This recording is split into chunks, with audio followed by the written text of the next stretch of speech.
আজি 6-7-2024 বৰ্ষৰ প্ৰাতঃ মুৰলী। ওম শান্তি। বাপ দাদা মধুবন।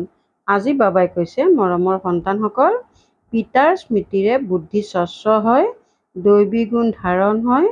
সেইকাৰণে একান্তত বহি নিজে নিজক সোধা যে কিমান দৈবী গুণ ধাৰণ হৈছে। প্ৰশ্ন: সকলোতকৈ ডাঙৰ আসুৰী অৱগুণ কোনটো, যিটো সন্তানসকলৰ থকা উচিত নহয়? উত্তৰ: সকলোতকৈ ডাঙৰ আসুৰী অৱগুণ হৈছে কাৰোবাৰ সৈতে ৰুক্ষভাৱে কথা পতা আৰু কটু বচন কোৱা। ইয়াকে ভূত বুলি কোৱা হয়। যেতিয়া কাৰোবাৰ মাজত এই ভূত প্ৰৱেশ কৰে তেতিয়া বহুত লোকচান কৰি দিয়ে। সেইকাৰণে তোমালোকৰ তেনে লোকৰ পৰা নিজক কাষৰীয়া কৰি ল'ব লাগে। যিমান সম্ভৱ অভ্যাস কৰা। এতিয়া ঘৰলৈ যাব লাগে। পুনৰ নতুন ৰাজধানীলৈ আহিব লাগে। এইখন সৃষ্টিত সকলো দেখিও যাতে একো দৃষ্টিগোচৰ নহয়। ওম শান্তি। পিতাই বহি সন্তানসকলক বুজায়, দেহ ত্যাগ কৰিয়েতো যাব লাগে। এই সৃষ্টিখনকো পাহৰি যাব লাগে। এয়াও এক অভ্যাস। যেতিয়া শৰীৰৰ কোনো অসুবিধা হয় তেতিয়া শৰীৰকো চেষ্টা কৰি পাহৰিবলগীয়া হয়। সেয়েহে সৃষ্টিখনকো পাহৰিবলগীয়া হয়। পাহৰাৰ অভ্যাস ৰাতিপুৱা কৰিব লাগে। বছ, এতিয়া উভতি যাব লাগে। এই জ্ঞানটো সন্তানসকলে পাইছে। গোটেই জগতখনক এৰি এতিয়া ঘৰলৈ যাব লাগে। বেছি জ্ঞানৰতো দৰকাৰ নাথাকে। যত্ন কৰি এইটো নিচাত থাকিব লাগে। শৰীৰৰ যিমানেই কষ্ট নহওক, সন্তানসকলক বুজোৱা হয় কেনেকৈ অভ্যাস কৰিব লাগে। যেন তোমালোক নাইয়েই। এইটো ভাল অভ্যাস। বাকী অলপ সময় আছে, ঘৰলৈ যাব লাগে। নতুন পিতাৰ নতুবা এওঁৰ সহায় পোৱা। সহায় নিশ্চয় পোৱা যায় আৰু পুৰুষাৰ্থও কৰিবলগীয়া হয়। এয়া যি দেখিবলৈ পোৱা যায় সেয়া যেন নাইয়েই। এতিয়া ঘৰলৈ যাব লাগে। তাৰ পৰা আকৌ নিজৰ ৰাজধানীলৈ আহিব লাগে। অন্তিম সময়ত এই দুটা কথাই থাকেগৈ। যাব লাগে, আকৌ আহিব লাগে। দেখা যায় এইটো স্মৃতিত থাকিলে শৰীৰৰ বেমাৰ যিয়ে আমনি কৰে সেয়া আপোনা আপুনি ঠাণ্ডা হৈ যায়। সেই আনন্দ থাকি যায়। আনন্দৰ দৰে খোৰাক অৰ্থাৎ পথ্য নাই। সেইকাৰণে সন্তানসকলকো এয়া বুজাবলগীয়া হয়। সন্তানসকল, এতিয়া ঘৰলৈ যাব লাগে। মৰমৰ ঘৰলৈ যাব লাগে। এই পুৰণি সৃষ্টিখনক পাহৰি যাব লাগে। ইয়াক স্মৃতিৰ যাত্ৰা বুলি কোৱা হয়। এতিয়াহে সন্তানসকলে গম পায়, পিতা কল্পই কল্পই আহে। এয়াই শুনায় যে কল্পৰ পাছত আকৌ লগ পাম। পিতাই কয়, সন্তানসকল, এতিয়া তোমালোকে যি শুনিছা আকৌ কল্পৰ পাছতো এয়াই শুনিবা। এয়াতো সন্তানসকলে জানে। পিতাই কয়, মই কল্পই কল্পই আহি সন্তানসকলক মাৰ্গ দেখুৱাই দিওঁ। মাৰ্গত চলাটো সন্তানসকলৰ কাম। পিতা আহি মাৰ্গ দেখুৱায়, লগত লৈ যায়। কেৱল মাৰ্গ নেদেখুৱায়, কিন্তু লগত লৈও যায়। এইটোও বুজোৱা হয়, এয়া যি চিত্ৰ আদি আছে অন্তিম সময়ত একো কামত নাহে। পিতাই নিজৰ পৰিচয় দি দিছে। সন্তানসকলে বুজি পায় যে পিতাৰ উত্তৰাধিকাৰ হৈছে বেহদৰ বাদশ্বাহী। যিসকল কালী মন্দিৰলৈ গৈছিল এই সন্তানসকলৰ লক্ষ্মী নাৰায়ণৰ মহিমা গাইছিল।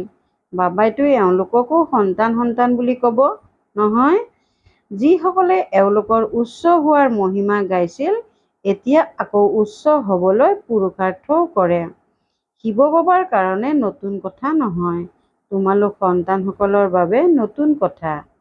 যুদ্ধ ক্ষেত্ৰততো সন্তানসকল আছে। সংকল্প বিকল্পইও এওঁলোকক আমনি কৰিব। এই কাহো এওঁৰ হিচাপ নিকাচ। এওঁ ভুগিব লাগে।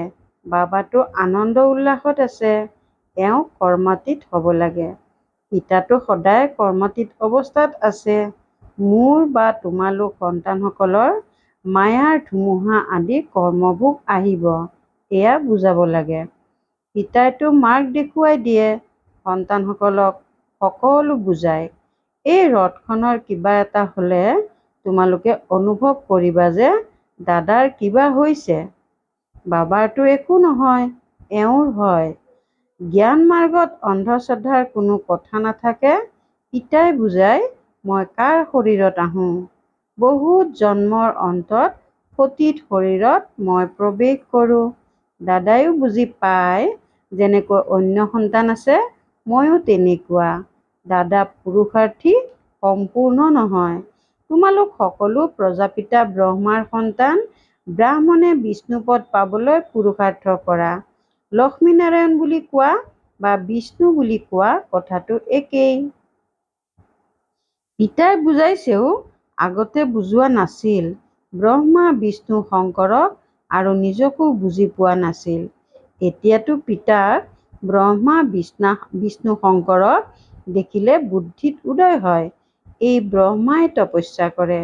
এয়াই শুভ্ৰ পোছাক। কৰ্মাতীত অৱস্থাও ইয়াতেই হয়। আগতীয়াকৈ তোমালোকৰ সাক্ষাৎকাৰ হয়, এই বাবা ফৰিষ্টা হ'বগৈ। তোমালোকেও জানা, আমি কৰ্মাতীত অৱস্থা প্ৰাপ্ত কৰি ক্ৰমানুসৰি ফৰিষ্টা হ'মগৈ। যেতিয়া তোমালোক ফৰিষ্টা হোৱা, তেতিয়া বুজি পোৱা যে এতিয়া যুদ্ধ লাগিব। নিৰুৱা মৌত মলুকা চিকাৰ, অৰ্থাৎ চিকাৰৰ মৃত্যু। চিকাৰৰ বাবে দুখৰ কথা, কিন্তু চিকাৰীৰ বাবে আনন্দৰ কথা। সেইদৰে বিনাশৰ সময়তো মায়া আৰু প্ৰকৃতি দুয়োটাই ভয়ানক ৰূপ ল'ব। দুৰ্বল আত্মাসকলৰ কাৰণে অন্তিম সময় পীড়াদায়ক হ'ব আৰু মাষ্টাৰ সৰ্বশক্তিমান আত্মাসকলৰ কাৰণে বিনোদদায়ক হ'ব। এইটো বহুত উচ্চ অৱস্থা। সন্তানসকলে ধাৰণা কৰিব লাগে। এইটোও নিশ্চয়তা আছে যে আমি চক্ৰ পৰিক্ৰমা লগাওঁ। আন কোনেও এই কথাবোৰ বুজিব নোৱাৰে। নতুন জ্ঞান আকৌ পাৱন হ'বলৈ পিতাই স্মৰণ কৰিবলৈ শিকায়। এইটোও বুজি পোৱা যে পিতাৰ পৰা উত্তৰাধিকাৰ পোৱা যায়। কল্পই কল্পই পিতাৰ সন্তান হওঁ। 84 জন্মৰ চক্ৰ পৰিক্ৰমা লগাইছোঁ। যিকোনো লোককে তোমালোকে বুজোৱা, আপুনি আত্মা, পৰম পিতা পৰমাত্মা হৈছে পিতা। এতিয়া পিতাক স্মৰণ কৰক। তেতিয়া তোমালোকৰ বুদ্ধিত উদয় হ'ব দৈবী ৰাজকুমাৰ হ'বলৈ হ'লে ইমানখিনি পুৰুষাৰ্থ কৰিবই লাগিব। বিকাৰ আদি সকলো ত্যাগ কৰিব লাগে। পিতাই বুজায়, ভাই ভনীও নহয়, ভাই ভাই বুলি বুজা আৰু পিতাক স্মৰণ কৰা। তেতিয়া বিকৰ্ম বিনাশ হ'ব। আন কোনো কষ্ট নাই। অন্তিমত আন কোনো কথাৰ দৰকাৰ নহ'ব। মাথো পিতাক স্মৰণ কৰিব লাগে, আস্তিক হ'ব লাগে। এনেকুৱা সৰ্বগুণ সম্পন্ন হ'ব লাগে। লক্ষ্মী নাৰায়ণৰ চিত্ৰ একেবাৰেই সঠিক। কেৱল পিতাক পাহৰি যোৱাৰ বাবে দৈবী গুণ ধাৰণ কৰিবলৈও পাহৰি যায়। সন্তানসকলে একান্তত বহি বিচাৰ কৰা, বাবাক স্মৰণ কৰি আমি এনেকুৱা হ'ব লাগে, এই গুণ ধাৰণ কৰিব লাগে। কথাটো একেবাৰেই সৰু। সন্তানসকলে কিমান যত্ন ল'বলগীয়া হয়, কিমান দেহ অভিমান আহি যায়। পিতাই কয়, দেহী অভিমানী হোৱা। পিতাৰ পৰাহে উত্তৰাধিকাৰ ল'ব লাগে। পিতাক স্মৰণ কৰিলেহে মলিনতা আঁতৰিব। সন্তানসকলে জানে যে এতিয়া বাবাৰ আগমন হৈছে। ব্ৰহ্মাৰ দ্বাৰা নতুন সৃষ্টি স্থাপনা কৰে। তোমালোক সন্তানসকলে জানা যে স্থাপনা হৈ আছে। ইমান সহজ কথাটিতো তোমালোক পিছল খোৱা। এক হৈছে অল্ফ। বেহদৰ পিতাৰ পৰা বাদশ্বাহী পোৱা যায়। পিতাক স্মৰণ কৰিলে নতুন সৃষ্টি স্মৃতিলৈ আহি যায়। অবলা কুব্জাসকলেও বহুত উচ্চ পদ পাব পাৰে। কেৱল নিজক আত্মা বুলি বুজি পিতাক স্মৰণ কৰা। পিতাইতো মাৰ্গ দেখুৱাই দিয়ে। তেওঁ কয়, নিজক আত্মা বুলি নিশ্চয় কৰা। পিতাৰ পৰিচয়টো পালা। বুদ্ধিত ধাৰণ হৈ যায়। এতিয়া 84 জন্ম পূৰা হ'ল। ঘৰলৈ যাম। আকৌ আহি স্বৰ্গত ভূমিকা পালন কৰিম। এইটো প্ৰশ্ন উদয় হয়নে? ক'ত স্মৰণ কৰোঁ? কেনেকৈ কৰোঁ? বুদ্ধিত আছে যে পিতাক স্মৰণ কৰিব লাগে। পিতা যলৈকে যায়, তোমালোকতো তেওঁৰেই সন্তান। বেহদৰ পিতাক স্মৰণ কৰিব লাগে। ইয়াত বহি আছা, সেয়েহে তোমালোক আনন্দিত হোৱা। সন্মুখত পিতাৰ সৈতে মিলিত হোৱা মনুষ্য বিভ্ৰান্ত হয় যে শিৱ বাবাৰ জয়ন্তী কেনেকৈ হ'ব। এইটোও বুজি নাপায় যে শিৱৰাত্ৰি বুলি কিয় কোৱা হয়। শ্ৰীকৃষ্ণৰ কাৰণে বুজি লয় যে ৰাতি জয়ন্তী হয়, কিন্তু এই ৰাত্ৰিৰ কথা নহয়। এয়া আধা কল্পৰ ৰাত্ৰিৰ পূৰা হোৱাৰ পিছত পিতা আহিবলগীয়া হয় নতুন সৃষ্টি স্থাপনা কৰিবলৈ। হওঁতে বহুত সহজ, সন্তানসকলে নিজেও বুজে। সহজ হয়, দৈবী গুণ ধাৰণ কৰিব লাগে, নহ'লেতো এশ পাপ হৈ যায়। মোৰ নিন্দা কৰাওঁতাসকলে উচ্চ পদ পাব নোৱাৰে। পিতাৰ নিন্দা কৰালে পদভ্ৰষ্ট হৈ যাব। বৰ অমায়িক হ'ব লাগে। ৰুক্ষ বা অমাৰ্জিত কথা ক'ব নালাগে। এয়া দৈবী গুণ নহয়। বুজাব লাগে যে এয়া হৈছে আকুৰি অৱগুণ। মৰমেৰে বুজাব লাগে, এয়া তোমাৰ দৈবী গুণ নহয়। এয়াও সন্তানসকলে জানে যে এতিয়া কলিযুগ পূৰা হয়, এয়া হৈছে সংগম যুগ। মনুষ্যইতো একো গমেই নাপায়, কুম্ভকৰ্ণ নিদ্ৰাত শুই আছে। এনেকৈ ভাবে যে 40,000 বছৰ বাকী আছে। আমি জীয়াই থাকিম, সুখ ভোগ কৰি থাকিম। এইটো নুবুজে যে দিনে প্ৰতিদিনে আৰু বেছিকৈহে তমোপ্ৰধান হৈ যায়। তোমালোকে বিনাশৰ সাক্ষাৎকাৰো কৰিছা, আগলৈ গৈ ব্ৰহ্মাৰ শ্ৰীকৃষ্ণৰো সাক্ষাৎকাৰ কৰি থাকিবা। ব্ৰহ্মাৰ ওচৰলৈ গ'লে তোমালোক এনেকুৱা স্বৰ্গৰ ৰাজকুমাৰ হ'বা। সেইকাৰণে প্ৰায়ে ব্ৰহ্মা আৰু শ্ৰীকৃষ্ণ দুয়োৰে সাক্ষাৎকাৰ হয়। কাৰোবাৰ বিষ্ণুৰ হয়, কিন্তু তেওঁৰ পৰা ইমান বুজিব নোৱাৰিব। নাৰায়ণৰ হ'লে বুজিব পাৰে। ইয়ালৈ আমি যাওঁৱেই দেৱতা হ'বলৈ। গতিকে তোমালোকে এতিয়া সৃষ্টিৰ আদি মধ্য অন্তৰ পাঠ পঢ়া। পাঠ পঢ়োৱা হয় স্মৃতিত থাকিবৰ কাৰণে। পাঠ আত্মাই পঢ়ে, দেহৰ বোধ আঁতৰি যায়। আত্মাইহে সকলো কৰে। ভাল অথবা বেয়া সংস্কাৰ আত্মাতেই থাকে। তোমালোক মৰমৰ সন্তানসকলে 5,000 বছৰ পাছত আহি মিলিত হৈছা। তোমালোক সেইসকলেই হোৱা। চেহেৰাও সেয়াই। 5,000 বছৰ পূৰ্বেও তোমালোকেই আছিলা। তোমালোকেও কোৱা 5,000 বছৰ পাছত আপুনি সেইজনেই আহি মিলিত হৈছে। আমাক মনুষ্যৰ পৰা দেৱতা কৰি গঢ়ি আছে। আমি দেৱতা আছিলোঁ, আকৌ অসুৰ হৈ গ'লো।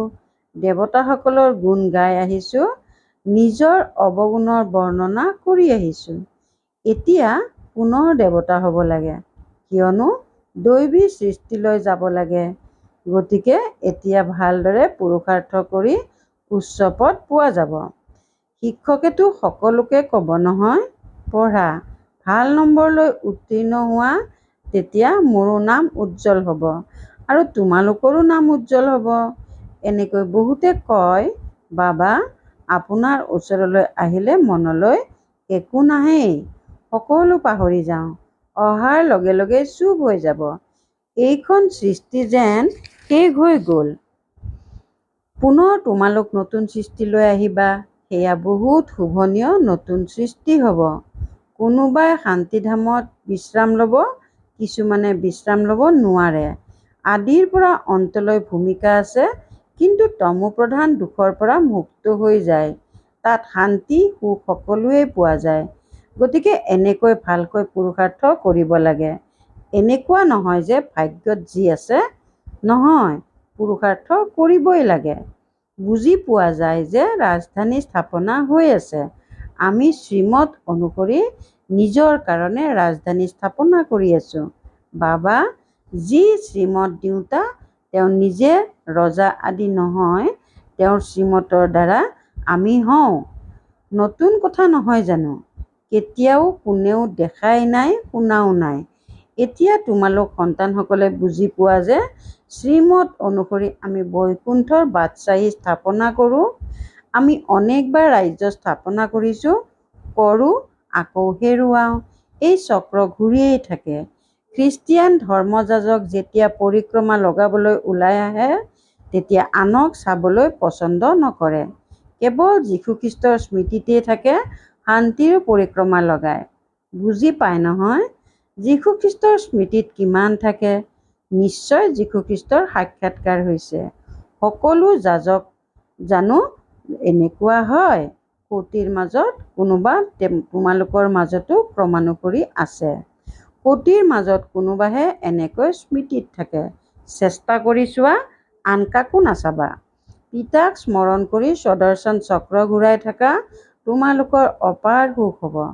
শ্ৰেষ্টাচাৰী বুলি দেৱতাসকলক কোৱা হয়, মনুষ্যক ভ্ৰষ্টাচাৰী বুলি কোৱা হয়। এই সময়ততো দেৱতা বুলি কোনো নাই। আধা কল্প দিন, আধা কল্প ৰাতি। এয়া ভাৰতৰ কথা।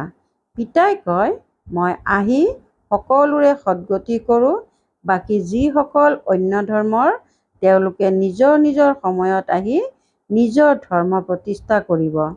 সকলো আহি এই মন্ত্ৰ লৈ যাব। পিতাক স্মৰণ কৰা, যিয়ে স্মৰণ কৰিব তেওঁ নিজৰ ধৰ্মত উচ্চ পদ পাব। তোমালোক সন্তানসকলে পুৰুষাৰ্থ কৰি আধ্যাত্মিক সংগ্ৰহালয় অথবা মহাবিদ্যালয় স্থাপনা কৰিব লাগে।